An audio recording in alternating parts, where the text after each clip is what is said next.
สาวหลายครับ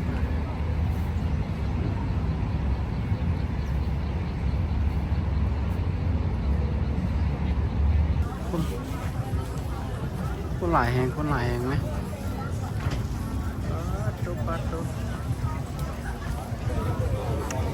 คนหลาย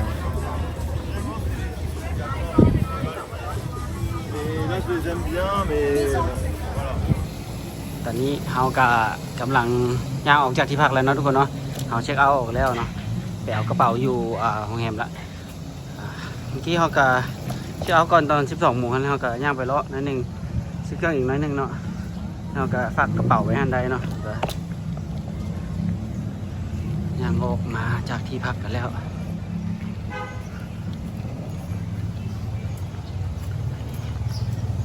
ยังเหลือเวลาอีกประมาณ5 ชั่วโมงคนน่ะรถจังจะออกเนาะต้องไปแล้วก็ต้องได้ไปท่าอีกตอนนี้ค่ะอยากนอนนะมาเลาะหลายครับเมื่อยทางกระเป๋าเป้ทางลากกระเป๋ากระเป๋ายังไงรู้สึกว่าหลายไปดีโฮเทลนี่ดีโฮม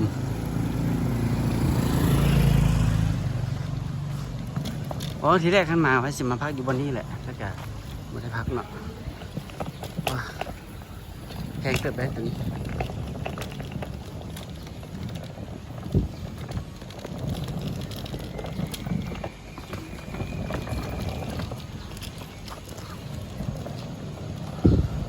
ดูทางสิไปได้บ่นี่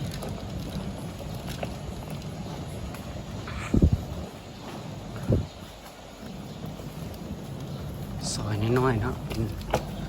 ซอยระหว่างที่พักนี่เลยเนาะ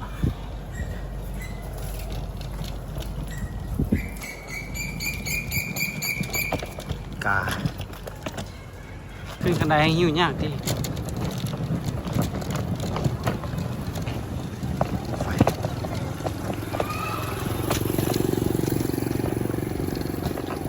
ทุกครั้ง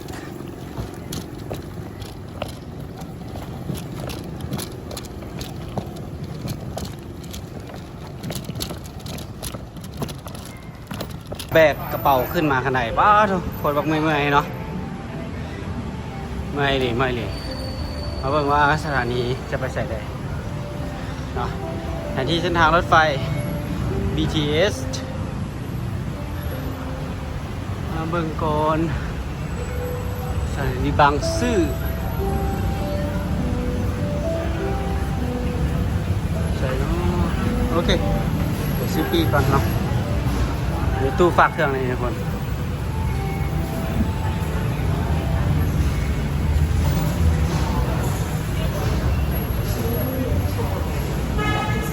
ผมซื้อบัตรมาแล้วเนาะอันนี้บัตร40 บาทเนาะเราจะไปลงที่หมอชิดก่อนเนาะ N8 เนาะหมอชิดก่อนแล้วค่อยต่อรถสถานีไฟฟ้าไปเนาะรถไฟฟ้าอยู่ใต้ดินนะทุกคนเนาะ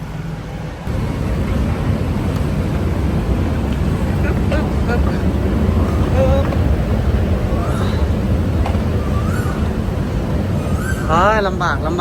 เป๋าบักใหญ่ทุกคนนะ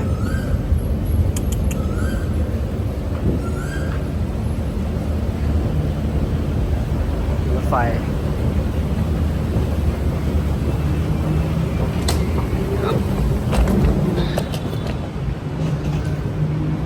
ถ้าขึ้นรถไฟหลังนี้เนาะผู้คนก็จะถ้าขึ้นอยู่คือกันแบบนี้เนาะเขาจะห้ามยืนอยู่ใกล้ขีดเส้นเหลืองเนาะรถไฟมาแล้ว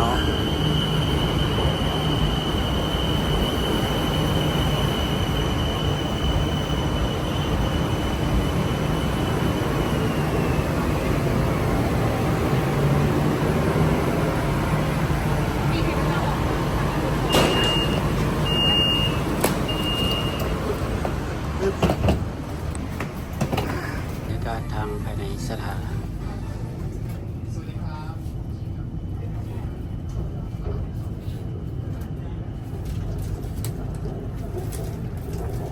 เดี๋ยวหลังจะเห็น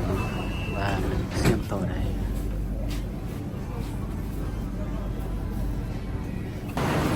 ตอนนี้เราก็ลงจากรถเมล์เนาะอยู่ลงที่ห้องหมอชิดเนาะมีที่ห้องหมอชิดนี่เนาะที่จะต่อรถไฟสีฟ้าไปได้เนาะมารู้ว่าโอ้คนฝั่งนั้นก็หลายครับถ้าขึ้น2ฝั่งนะคน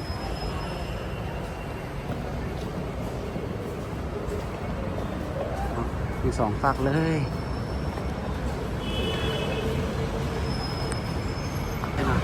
ไปเบิ่งผู้คนตอนนั้นทุกคนยืนท่าขึ้นรถไฟต่อรถไฟสีเขียวเนาะรถไฟฟ้าสีเขียวจังจะไปลงอยู่สถานีรถไฟที่จะมุ่งหน้าไปนครหลวงเวียงจันทร์กันเนาะลิฟต์ก่อน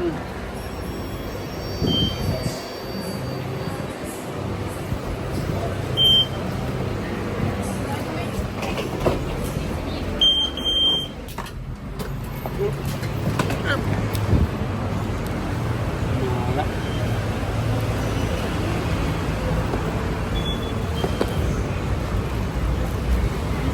ตรงยางออกมาจากสถานีตัวนี้เนาะที่เราขี่ลงมาเมื่อกี้นี้เนาะแล้วก็ลงคันไดไปลงคันไดเลื่อนไปมันจะมีเข้าไปทางนั้นลงซันเตนินยูฮันเนาะ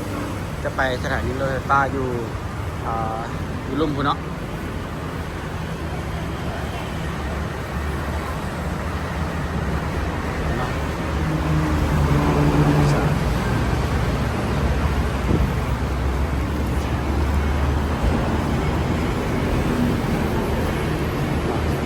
กำลังงามตะเวนตอนนี้กำลังงามเลยเป็นต้นหัวแรง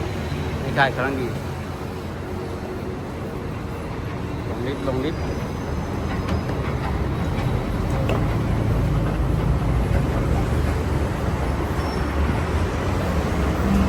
บอลแล้วออกกำลังกายเนาะย่างเล่นพักผ่อน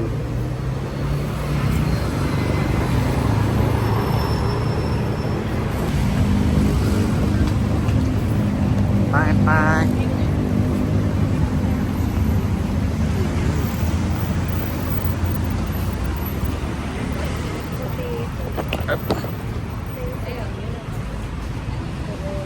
ว่าสิเอากระเป๋าไป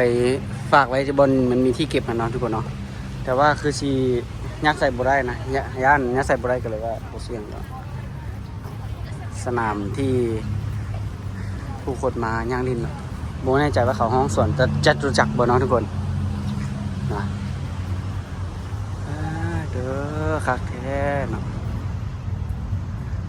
ย้อนเกลือนกกังแก่ได้นี่ให้อาหารนกกังแก่นะถ่ายรูปออกกำลังกายโอ้คนมาเล่นหลายแห่งเนาะ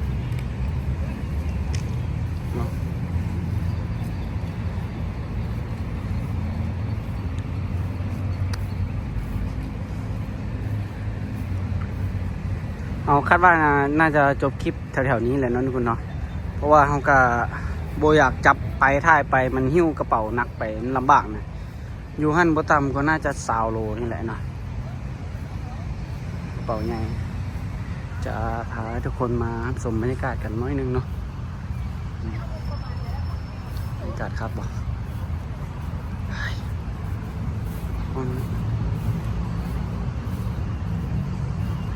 เขาเจ้ากาห้ามแบบสูบยาห้ามกินเหล้าเลยกินเหล้ากินเบียร์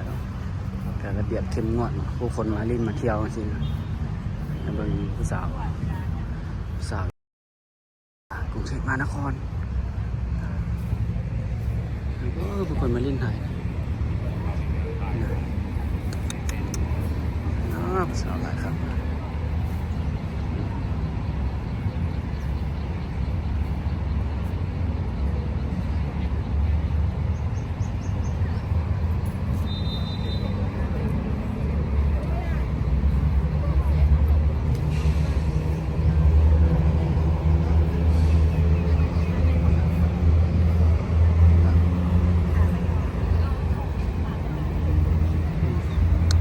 ส่วนดอกไม้บานงามมาก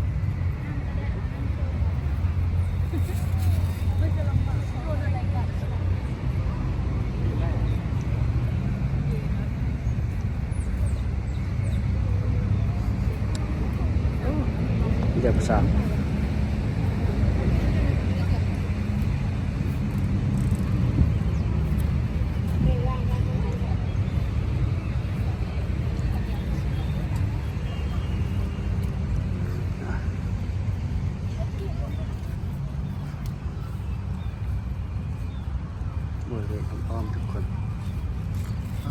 ศดีแห่งเลยโอ้ผมปลอดภัยนี่ก็บ่ธรรมดาได้ทุกคนเนาะมีเจ้าหน้าที่ยืนอยู่ได้นี่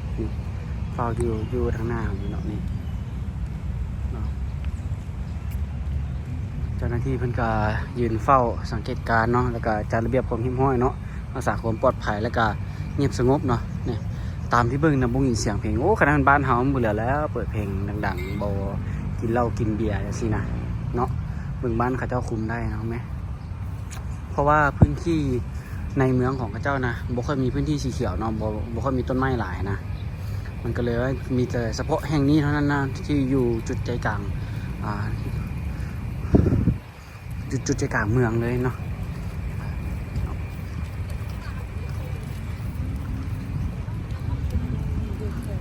สวยงามเนาะที่นี่นี่ก็แทบจะบ่มีเลยเนาะแทบจะบ่มีเลย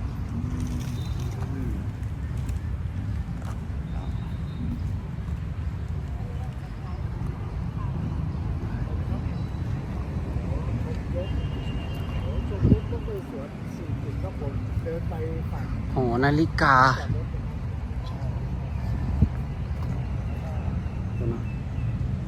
โอ้ผมอยากจะอ่านนั้นย้อนแสงนิดนึงนะย้อนหอนาฬิกาไลออน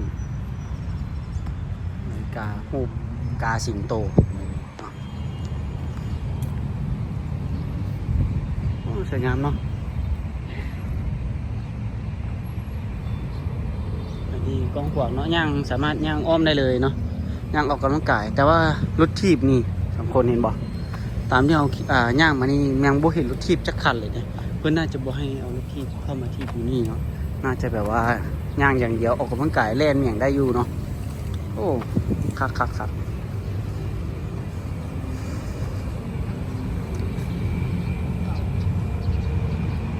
ยอดส่วนดอกไม้มีแต่แถวนี้เนาะคือผู้คนก็เลยมาซุมกันอยู่นี่หลายเนาะครับเป็นการนี้เองเนาะ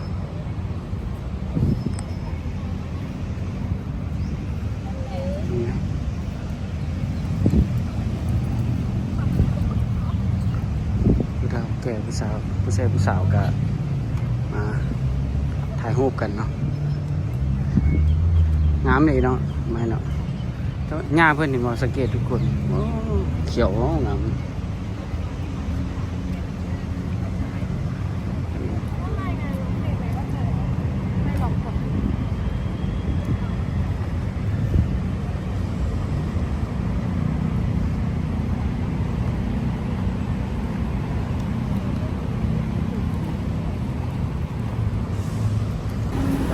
กาวสีโบโลเลยเนาะแต่ว่า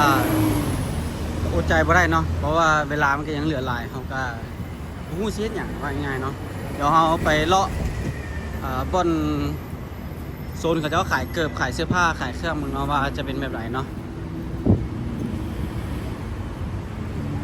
ทางนี้เขาก็เลาะคนเดียวอีกละมักเลาะคนเดียวเนาะทุกคนเนาะ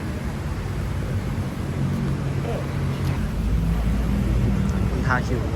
ทาลุมีสวนจตุจักรนะ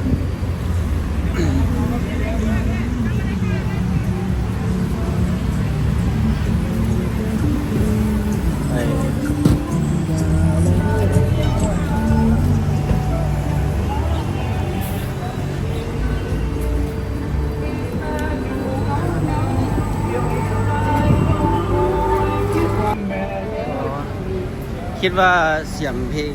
มาจากเขาเจ้าเปิดเนาะผมเห็นนะเขาเจ้าลิ้นดนตรีสดได้ทุกคนเสียงดีอยู่ได้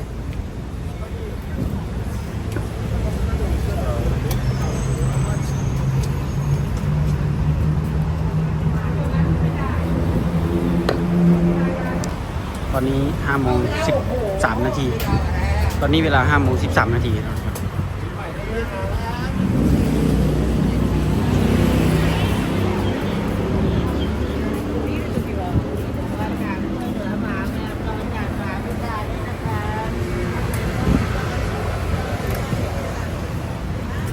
วันนี้ก็มีเนาะ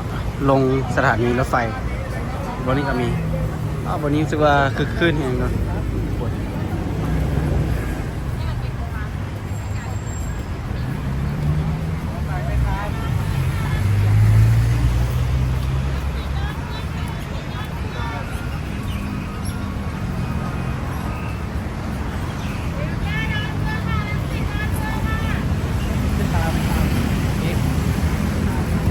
ปนี้ก็จะเฮ็ดเป็นเรียวๆไปเลยเนาะ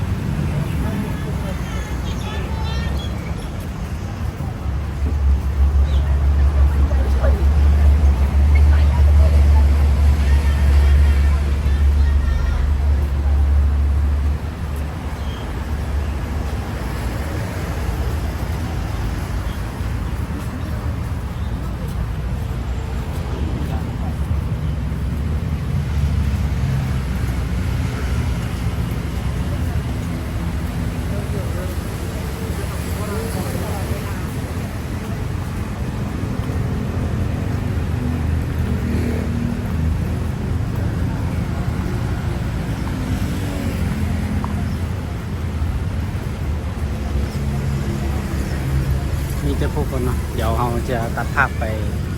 ว่าบอนที่เราจะไปเลาะกันเลยเนาะเนาะเสื้อผ้านี่แหละโมเมนต์ทุกสิ่งเลยเนาะทุกคนมาซื้อ Yeah, yeah, yeah. And how much is this? 1,002. Okay. Yeah, it's okay. Okay, you didn't pay. That's okay. Yeah, thank you. Order lah. Pay.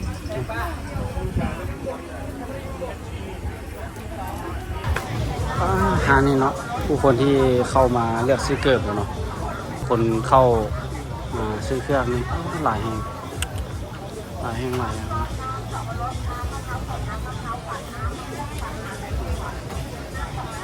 คนหลายเราเบิ่งกันทุกคนจะจับเนาะ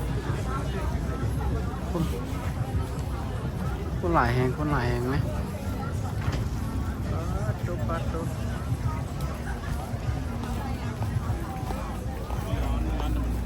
แต่สิจักนี่ก็หลายแห่งเนาะเอาไปเลาะแต่ประตูน้ำโอ้เบิ่งอยู่นี่เด้เนาะคนหลาย Et là, je les aime bien, mais voilà.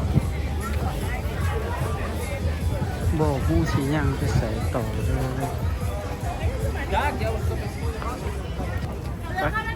ย่างกันต่อนะทุกคนเพราะห่างหานหลายเลาะบุค่อยแค่นอนแน่นอน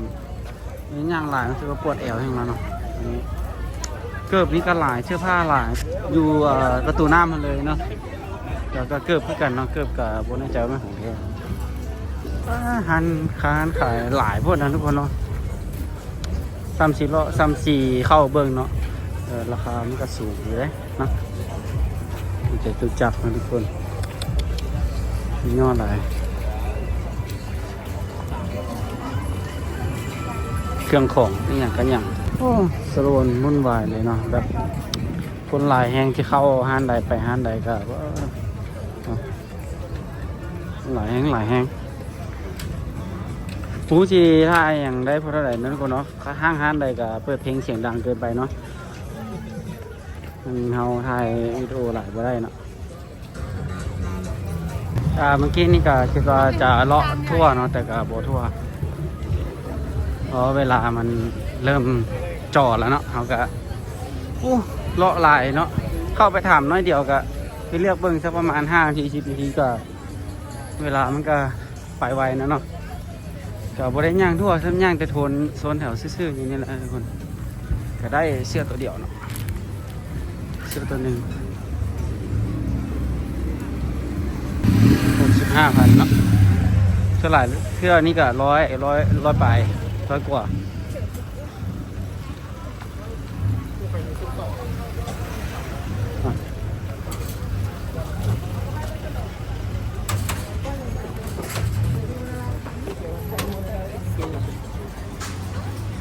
ผู้คนให้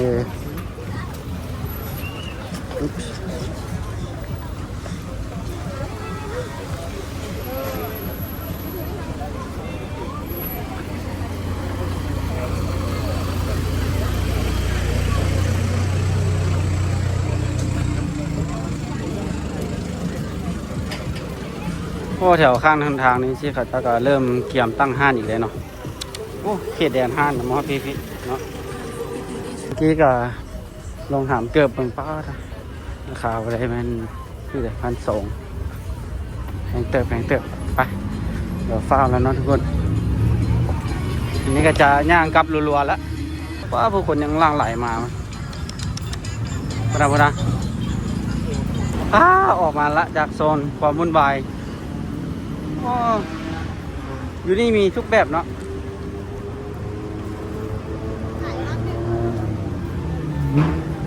แต่ว่าสาเอาไปเลาะเบิ่งโซนเกิดมือสองนี่บ่น่าไว้ใจพอทำไหนเนาะนะสำซาไปซื้ออยู่ห้างที่มันโอเคดีกว่าเนาะ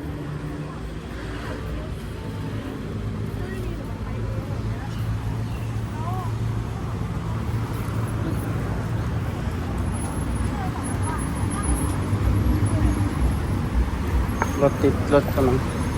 ใกล้ชิฮอดแล้วทุกคนต้องเล่นทำเวลานะ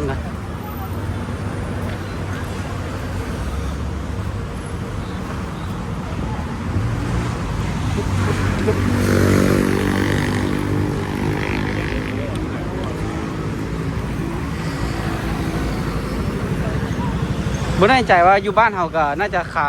ซ้ำกันบ่เนาะเสื้อกล้ามซื่อๆเนาะเสื้อแขนสั้น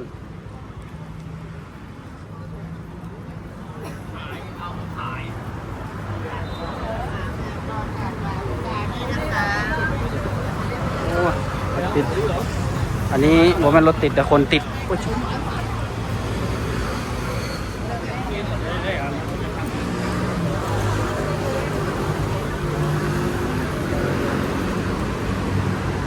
อ้ยเลยมือ6 โมงแล้ว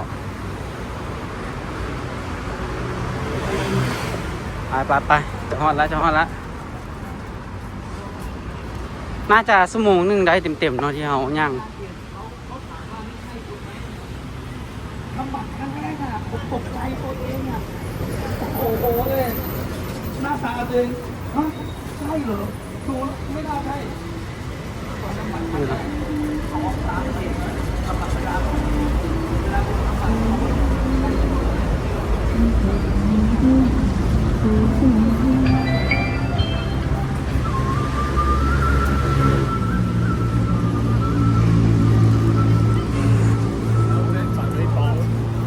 เริ่มเจ็บตีนแล้วย่างหลายเนาะคืนเกือบมันเริ่มหมดเลยเด้เริ่มเจ็บตีนแล้วบอกว่าคืนเกือบมันหมดตัวแล้วมันเริ่มสิบหมดแล้วเริ่มหมดแล้วมันหมดโดดแล้วย่างหลายเจ็บตีนเนาะขันย่างน้อยเดียวก็บ่เป็นอย่างมืดๆเขาย่างตั้งแต่5 โมงเช้า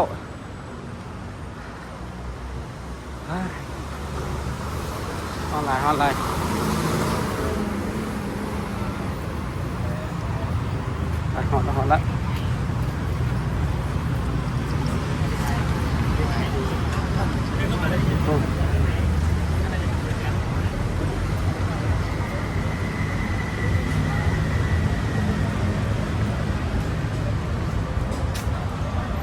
มาแล้วเนาะตอนนี้เราลงมาชั้นใต้ดินแล้วนะคนเนาะเราก็มาซื้อปีนี่เนาะซื้อปีนี้ก่อนเนาะตามเคยเนาะหรือจะเอาปีที่เป็นให้ก็มากดอยู่หันแล้วก็สแกนไปเนาะแล้วก็ไปลงอีกสถานีนึงค่อยๆปอนเหรียญลงไปเนาะก็ทางเข้าห้างลงห้างมาเมื่อกี้นี่มันจะมีโซนขายเครื่องขายเสื้อผ้าโอเคได้ราคาถือก่อนอยู่จตุจักรอีกเนาะเสื้อผ้ากันหนาวบอกนี้เนาะราคานี่มันตามป้ายเลยเนาะเพื่อนติดตามมาตรฐานเลยเนาะราคาแบบโรงงานราคาบริษัทเลยเนาะนี่ก็มาซื้อปีเนาะตัวนี้ก็คาดว่าน่าจะตกละคนละ40 บาทกันเนาะไปต่อเท่าไหร่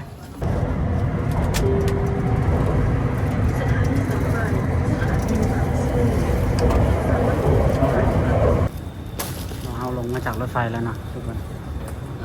กำลังจะขึ้นไปทางเทิงเนาะ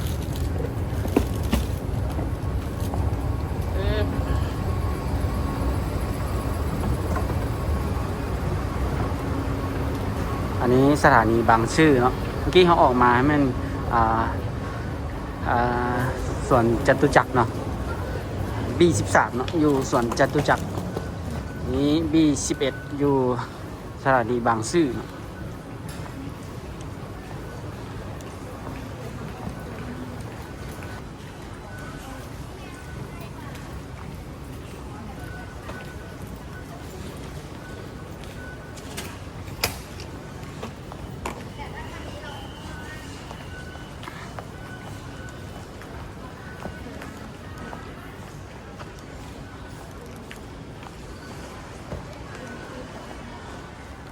ถามพี่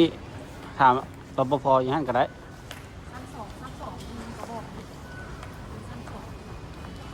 ใส่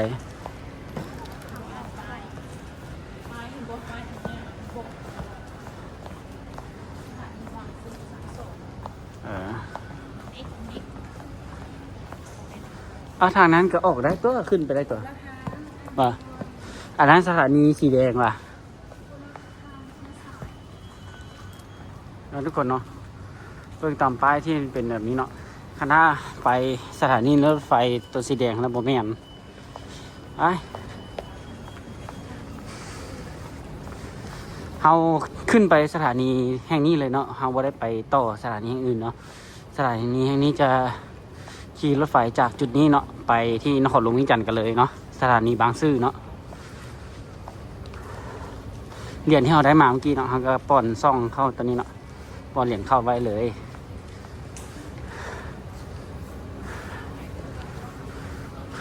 นี่เราก็ขึ้นมาแล้วเนาะ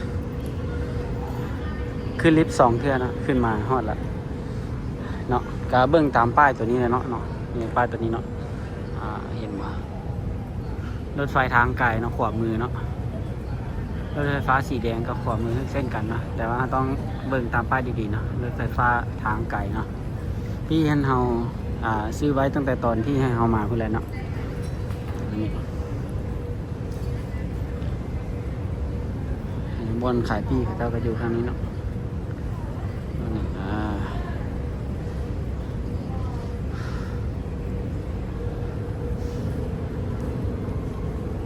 สถานีรถไฟบางซื่อขากลับนะทุกคนเดี๋ยวเราไปฮอดจุดที่เราพักเนาะเราเข้าไปแล้วเราไปพักก็บนพักอยู่ถึงนั้นแล้วก็น่าจะจบคลิปอยู่บนนั้นแหละเนาะเมื่อไหร่ตอนนี้นะปวดเอว2 มื้อย่างเต็มๆเลยย่างมาทางนี้เนาะสุดบนนี้เนาะทุกคนเนาะสถานีทางไก่โปรดทราบขณะนี้ขบวนรถด่วนพิเศษอุตราวิถีเลขที่ 9 ในทางเชียงใหม่กำลังออกจากสถานีกลางกรุงเทพอภิวัตแล้วขอบคุณค่ะ Attention please The special express train อุตราวิถี number 9 to เชียงใหม่ is now departing from Bangkok กรุงเทพอภิวัต Central Terminal Thank you บรรยากาศขายแรงแล้วทุกคนกรุงเทพมหานครไปก่อนนะไปก่อนเด้อไปกลับบ้านก่อนเด้อโอ้เมื่อกี้ย่างกันจากนี่ก็เด้อคนหลายแท้หลายว่าทุกคนน่าจะหลายก่อนประตูน้ำมีเครื่องของก็หลายก้อนเนาะหลายก้อนอันนี้เฮาย่างมาจนสุดเนาะก็นำตัวอักษร B มาเนาะทางขึ้นรถไฟนี่เนาะตัวอักษร B ทุกคนตัวนี้เนาะย่างนำอักษร B นี่มาเลยเนาะบ่หลงคณะบ่แน่ใจก็ถามเขาเจ้าเนาะก็เขาเจ้าก็บอกเนาะก็บ่อย่างนั้นคนสามารถนั้นได้ถามเขาเจ้าได้ตัวนี้เนาะสถานีขาออกไปตามเส้นทางนี้เนี่ยบางคนก็จะลงขอนแก่นลงอย่างต่ออย่างเนาะตามเส้นทางที่เขาถ่ายให้กับหลายสถานีเนาะที่จอดนี่เบิ่งบรรยากาศอ้อมๆทุกคนเดี๋ยวนั่งท่าก็มีร้านอาหารมีอย่างเงี้ยเนาะโซนทางเพิ่นประกาศว่าสถานีราชาแต่บ่แน่ใจว่าสถานีใดเนาะสถานีที่รถไฟจะออกไปใส่อีสานจุดรอขึ้นรถไฟสายเหนืออีสานนี่เนาะสายเหนือก็จะประมาณนี้นะทุกคนเนาะจากที่เฮาไปย่างตลาดจตุจักรมาเนาะก็มาขึ้นรถไฟเนาะก็จะประมาณนี้เนาะทุกคนเนาะกับภาพบรรยากาศสำหรับคลิปวิดีโอนี้เราก็จะขอจบคลิปกันเพียงเท่านี้นะทุกคนเนาะอย่าลืมกดไลค์กด Subscribe เพื่อเป็นกำลังใจและก็ติดตามคลิปวิดีโอต่อไปทุกคนบอลสากรถสากอันโทรศัพท์ เต็มเลยว่าสิมาซากโทรศัพท์เลยแบตก็เหลือน้อยละระหว่างทางน้อยก็อยากถ่ายให้ทุกคนได้เบิ่งเนาะก็บ่แน่ใจคันเฮาได้ซากโทรศัพท์แล้วเฮาก็จะถ่ายให้ทุกคนได้เบิ่งเนาะเจอกันคลิปหน้าทุกคนบ๊ายบาย